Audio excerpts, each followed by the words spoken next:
Muy bien, en este video vamos a revisar el concepto de la transformada de Fourier desde un punto de vista algo ingenieril, por así decirlo, dado a que no me voy a meter en transformada de Mellin y varias cosas de existencia, bla bla bla, que dan una formalidad matemática a la transformada de Fourier, que sí es bastante importante. Sin embargo, para la operación de esta tal vez no es tan esencial. Entonces vamos a ver el concepto desde el punto de vista de algo que ya vimos en los videos anteriores, que es la serie de Fourier compleja. Y a partir de esta vamos a deducir el kernel o el núcleo de la transformada de Fourier, que espero que se acuerden que era el núcleo de la transformada de Laplace, etcétera, etcétera, etcétera. Entonces, aquí nuestra variable que vamos a cambiar no va a ser s, no va a ser del tiempo a s, sino va a ser del tiempo a omega. Y aquí vamos a tener, ahora sí vamos a tener tiempos negativos, por así decirlo de alguna forma. O sea que la integral va a ir desde menos infinito hasta infinito. Entonces vamos a ver esa deducción y posteriormente estaríamos haciendo los ejemplos.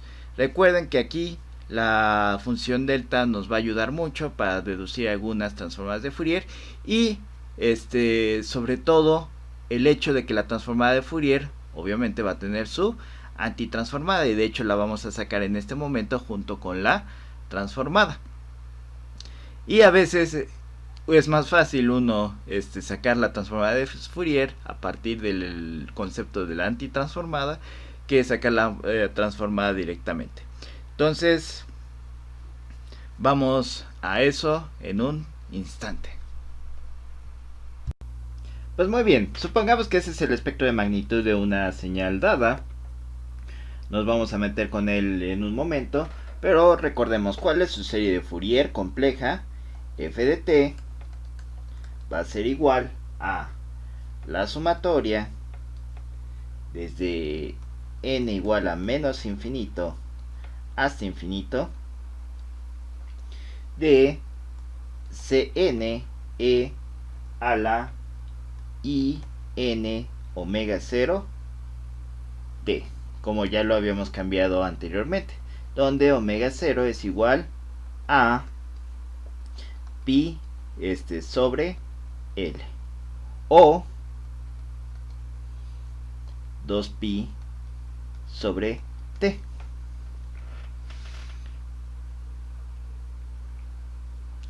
Entonces, que es básicamente lo mismo, ¿no? Es más, hasta podemos borrar esa O y ponerle un igual. Por si ven esta expresión dentro de algún libro. Pues bien, ¿quién es Cn? Cn es igual a 1 sobre 2L por la integral desde menos L hasta L. Claro, aquí tengo que especificar que L es igual a T sobre 2. Sí. Para quienes estén perdidos desde alguno que otro video, L menos L, y que no les cuadre esta expresión con algo de que hayan visto en algún libro, f de t e a la menos i n omega 0 t.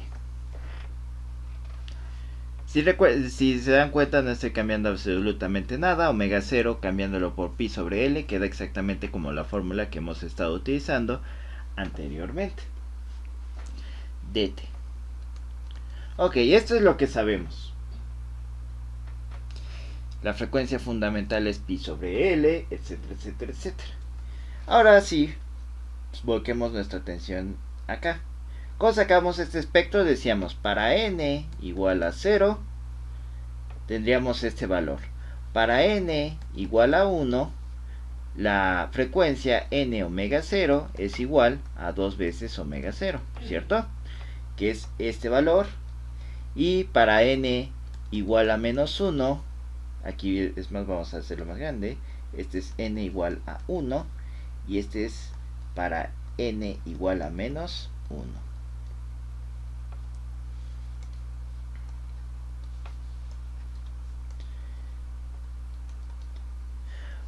para n igual a menos 1 tenemos que n omega 0, perdón, puse 2 y dije 1, es omega 0 y este es igual a menos omega 0. Entonces aquí este se ubica en la frecuencia omega 0 y este en la frecuencia menos omega 0. Para n igual a 2, ¿qué va a pasar?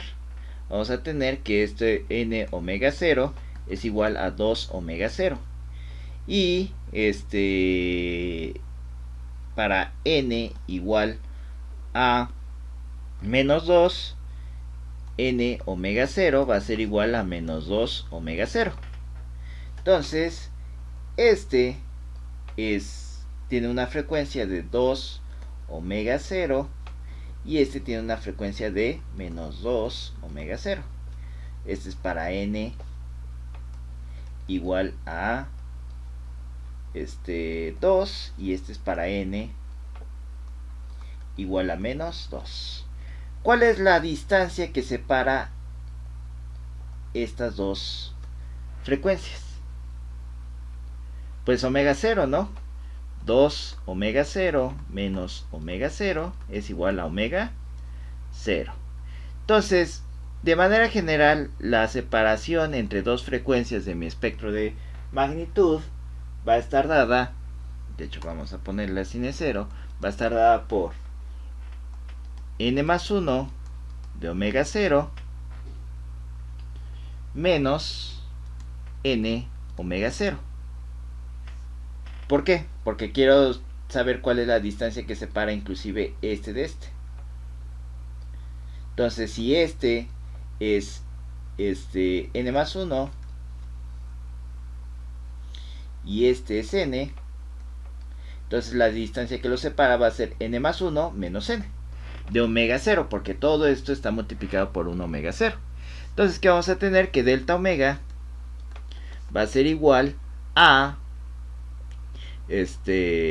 n omega 0 más omega 0 menos n omega 0.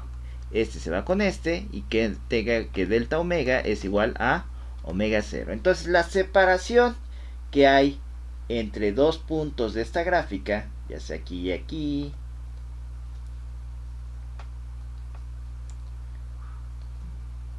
vamos a ponerlo de otro color mejor, ya sea aquí y aquí, ya sea aquí y aquí, siempre va a ser la misma, siempre va a ser omega 0.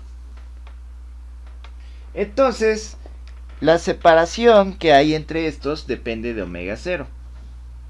Si se acuerdan del ejemplo del video anterior, ¿qué pasaba cuando L tendía a infinito?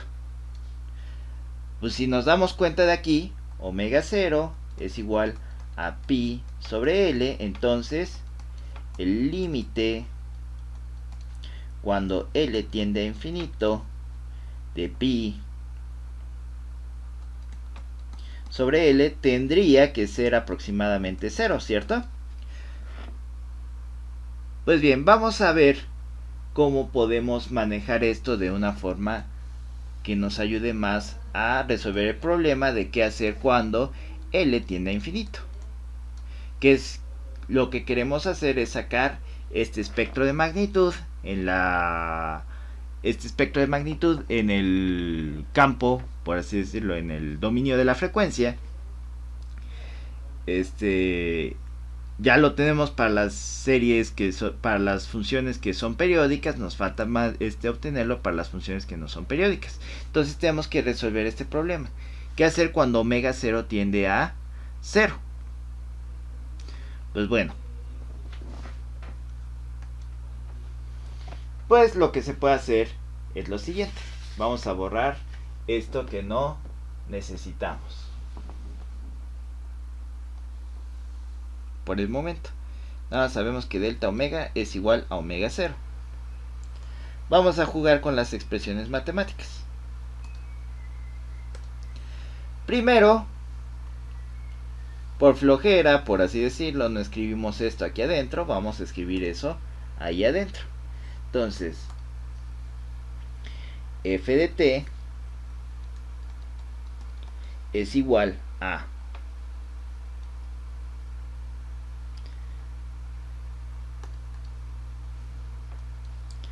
la sumatoria desde n igual a menos infinito hasta infinito de, vamos a abrir un corchete, 1 entre 2L por la integral desde menos L hasta L de f de t e a la i n omega 0 t dt por e a la i n omega 0 t.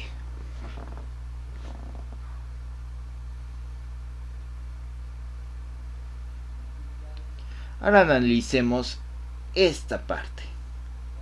1 entre 2L.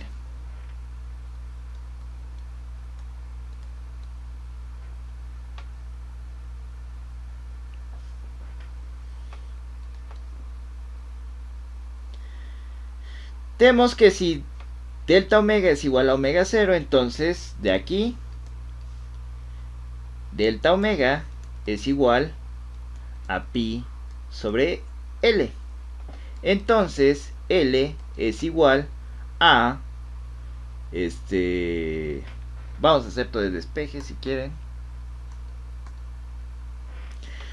Entonces delta omega por L es igual a pi. Entonces L es igual a pi sobre delta omega. Entonces 1 sobre 2L, si sustituyo esto aquí, que es a qué va a ser igual. Va a ser igual a 1 entre 2 pi entre delta omega. Por la todopoderosa ley de sándwich, como me queda que esto es igual a delta omega sobre 2pi. Entonces esto lo puedo sustituir aquí. ¿Cómo me va a quedar? Me va a quedar que f de t es igual a la sumatoria desde n igual a menos infinito hasta infinito de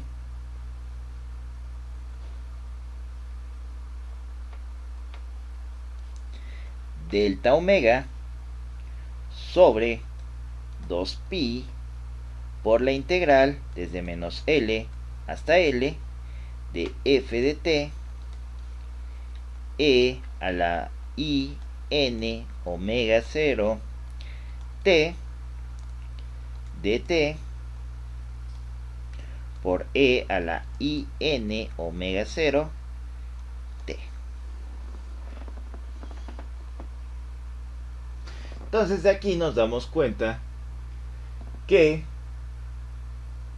tenemos este factor que es constante, que se está multiplicando a cada uno de los elementos de la sumatoria, puede salir de la sumatoria. Entonces esto es igual a 1 entre 2pi por la sumatoria desde n igual a menos infinito hasta infinito de delta omega por la integral desde menos L hasta L de f de t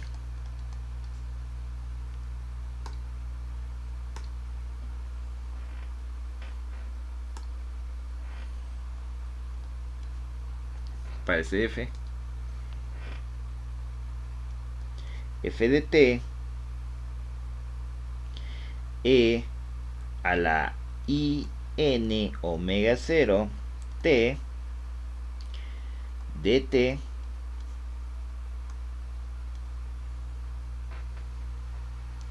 por e, me faltó un signo menos aquí, menos,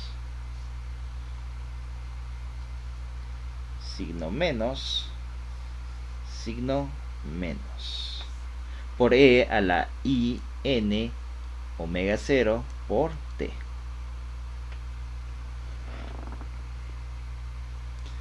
Pues muy bien. Ahora, ¿qué podemos hacer? Como este es constante, podemos jugar con las constantes como más nos convenga. Vamos a meter esta constante aquí afuera de la integral. Vamos a meterla aquí multiplicando a la exponencial. Como es una constante, puedo multiplicarla primero por todo esto y luego por todo esto que está multiplicando esta integral a cada uno de estos elementos de esta en esta sumatoria. Entonces, ¿qué vamos a tener? Que f de t es igual a 1 entre 2pi por la sumatoria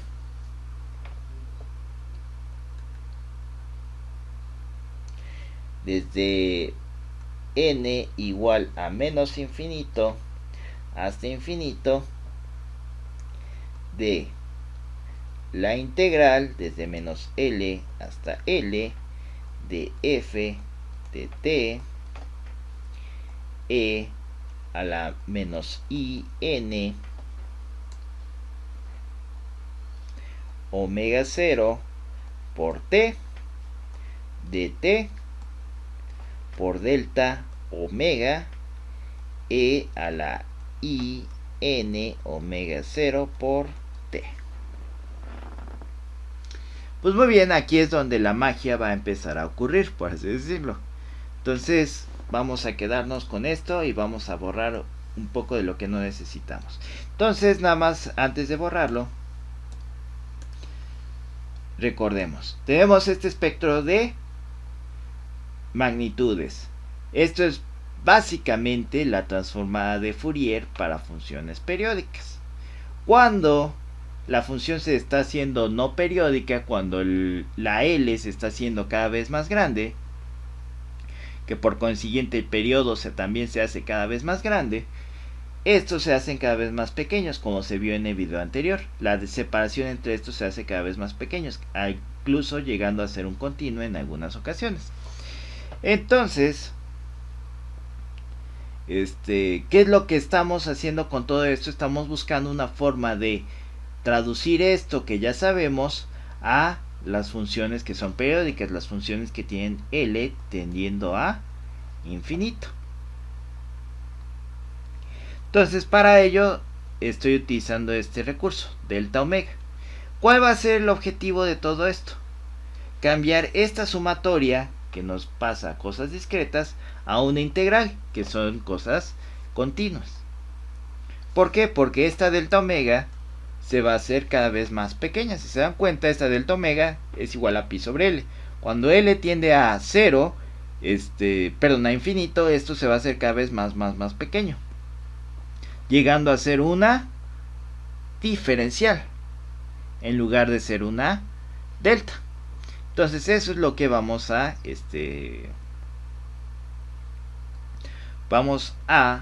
determinar a continuación. Entonces alejo para que se pueda ver todo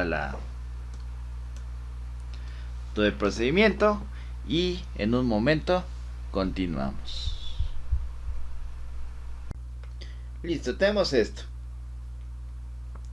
Entonces, como dije, cuando L tiende a infinito, ¿qué va a pasar? Pues bueno, vamos a utilizar esto para recordar un concepto de cálculo diferencial e integral. ¿Qué es la integral definida?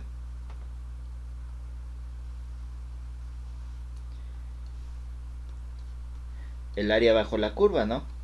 Que es todo esto.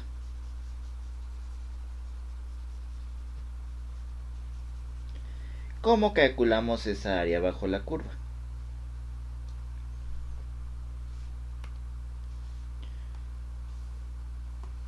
De que borre el área.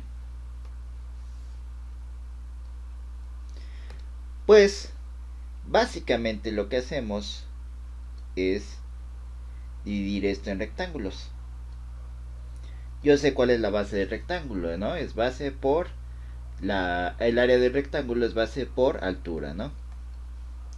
¿Cuál es la altura del rectángulo de este rectángulo en este lugar?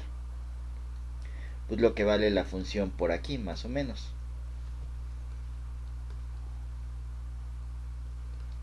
¿Y cuánto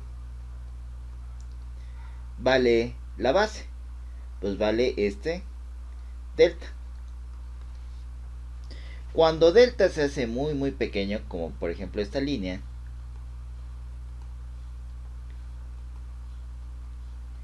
y yo quiero conocer el área debajo de toda esta curva entre A y B, ¿qué es lo que hago? Hago una sumatoria desde n igual a A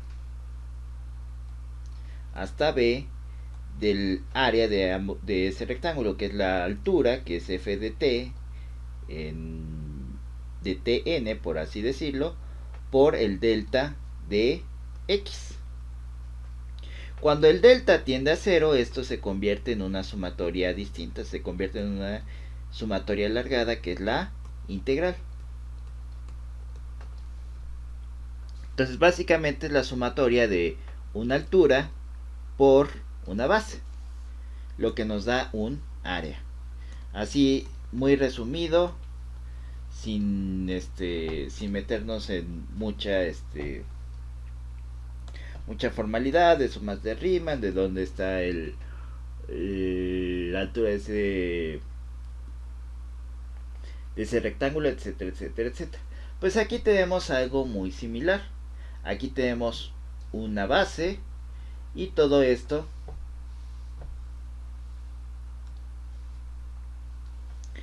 sería la altura. Entonces, como voy a tener una base infinitamente pequeña, porque cuando L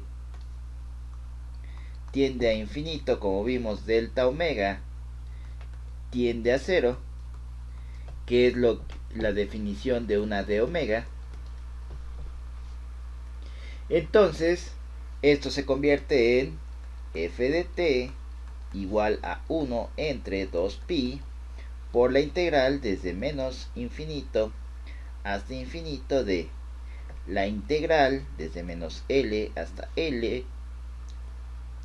Y ojo, aquí ya dijimos L tiende a infinito. Entonces, ¿qué le va a pasar?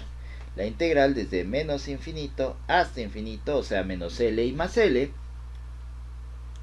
de f de t e a la in omega 0 t dt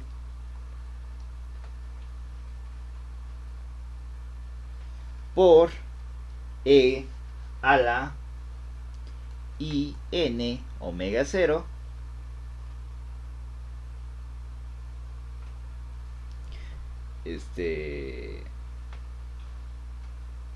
por t dt, perdón, de omega, porque es este diferencial de omega. Ahora podemos asignar una nueva variable, n omega 0 es igual a omega, que omega al final de cuentas es 2pi por la frecuencia. Entonces, al asignar esta variable, que vamos a tener 1 sobre 2pi por la integral desde menos infinito hasta infinito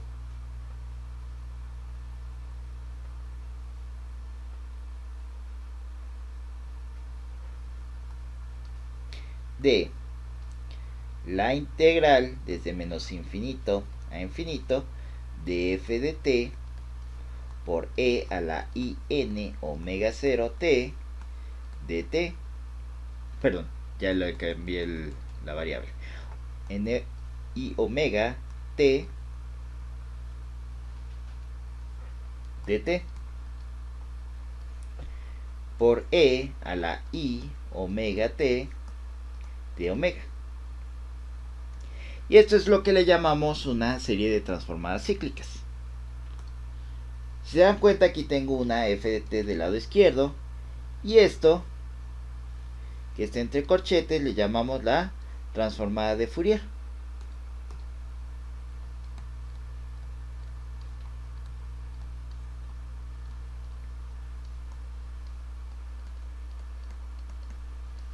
Entonces, con esto ya tenemos tanto la transformada como la antitransformada.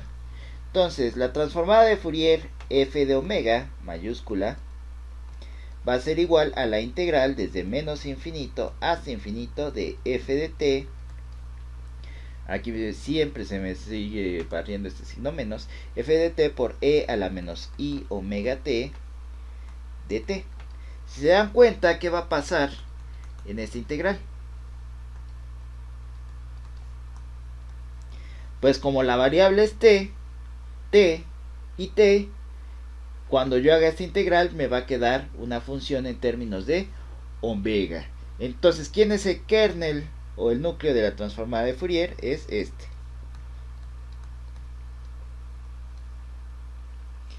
¿Y cuál sería la antitransformada de Fourier?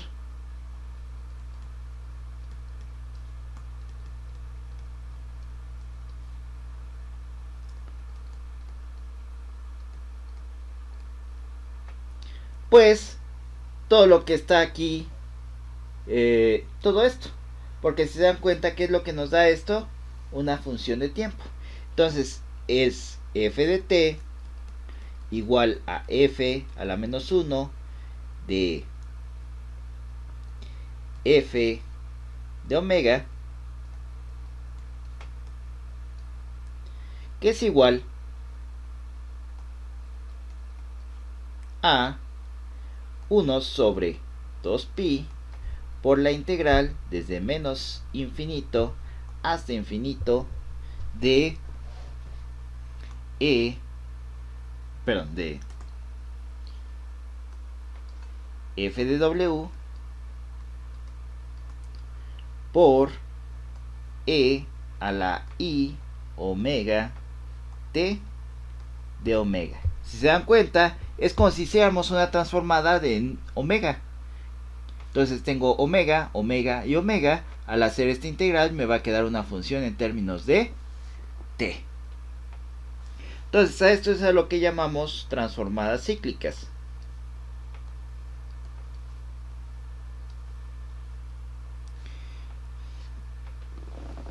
¿Por qué? Porque la antitransformada a su vez es una transformada. Es una transformada que pasa una función en términos del dominio de la frecuencia al dominio de tiempo. Y la transformada es una función que pasa una función del dominio de tiempo al dominio de la frecuencia. Entonces con esto podemos hacer como si estuviéramos haciendo mi tratamiento de series de Fourier a una función que no es periódica. E inclusive se podría hacer para funciones periódicas.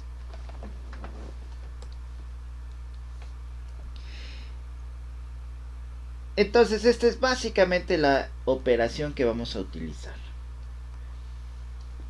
Y estas dos transformadas cíclicas. Algunos le llaman a esta la transformada de Fourier hacia adelante.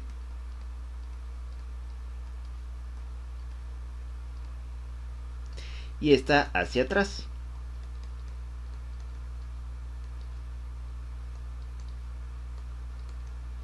Pero realmente sus nombres más comunes son transformada y antitransformada. Entonces, si yo le aplico la antitransformada a una transformada, me voy a tener una función del tiempo. Y si yo le aplico una función de tiempo a la transformada, voy a tener una función en el dominio de la frecuencia. Si se dan cuenta,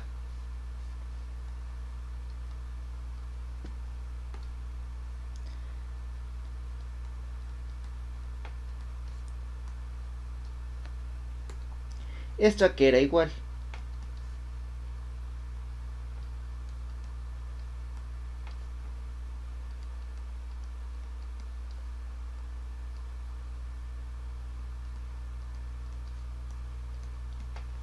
¿Cierto?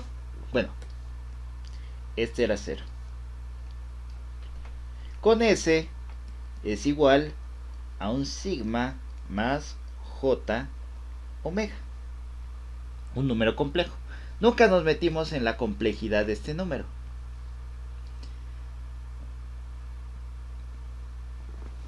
Pues bien,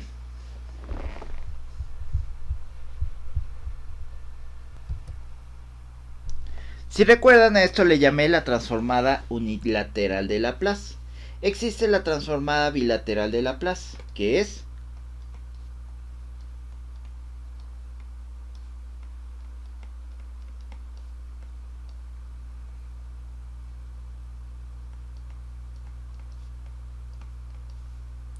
Si se dan cuenta, es muy similar a mi transformada de Fourier. De hecho, si yo hago esto,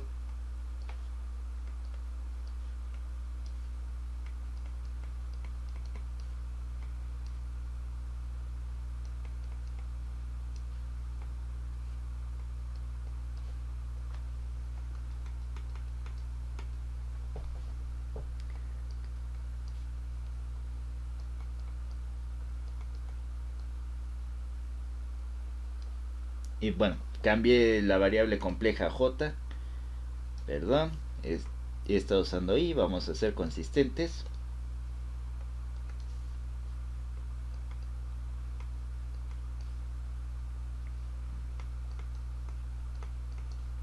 Y hago sigma igual a 0, ¿qué va a pasar?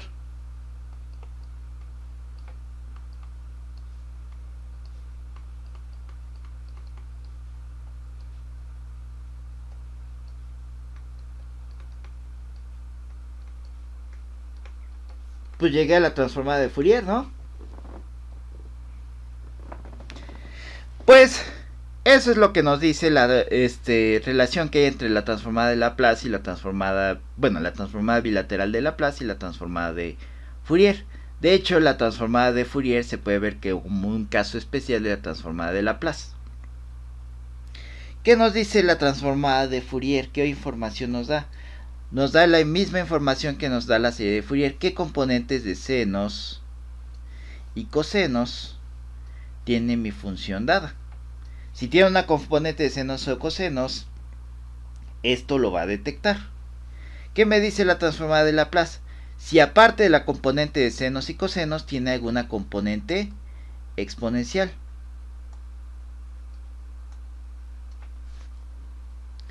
O en otras palabras, ¿qué tanto se está amplificando esta seno? ¿O qué tanto se está atenuando esta seno con respecto al tiempo? Por eso es que la transformada de Laplace es tan útil en circuitos. ¿Por qué? Porque nos da, en circuitos que no son oscilantes, nos da una medida de qué tanto tiempo va a estar una oscilación en mi circuito hasta que se atenúe totalmente gracias al efecto de esta exponencial. Entonces, la transformada de Fourier, aunque también tiene su aplicación y base en circuitos, va a tener mucha más aplicación también en el análisis de señales y sistemas. ¿Por qué? Porque esta nos permite diseccionar la señal en sus componentes más básicos y así poderles darle un procesamiento. Y es relativamente sencillo medir alguna señal del dominio de tiempo en el dominio de la frecuencia en lugar del dominio de tiempo. Por ejemplo, en la física del estado sólido, que ustedes a lo mejor van a ver un poquito el próximo semestre en mecánica cuántica. Por ejemplo, se puede ver como si fuera un cristal de sal, donde unas bolitas son sodio y otras son cloro. Si yo les hago incidir rayos X, estos rebotan.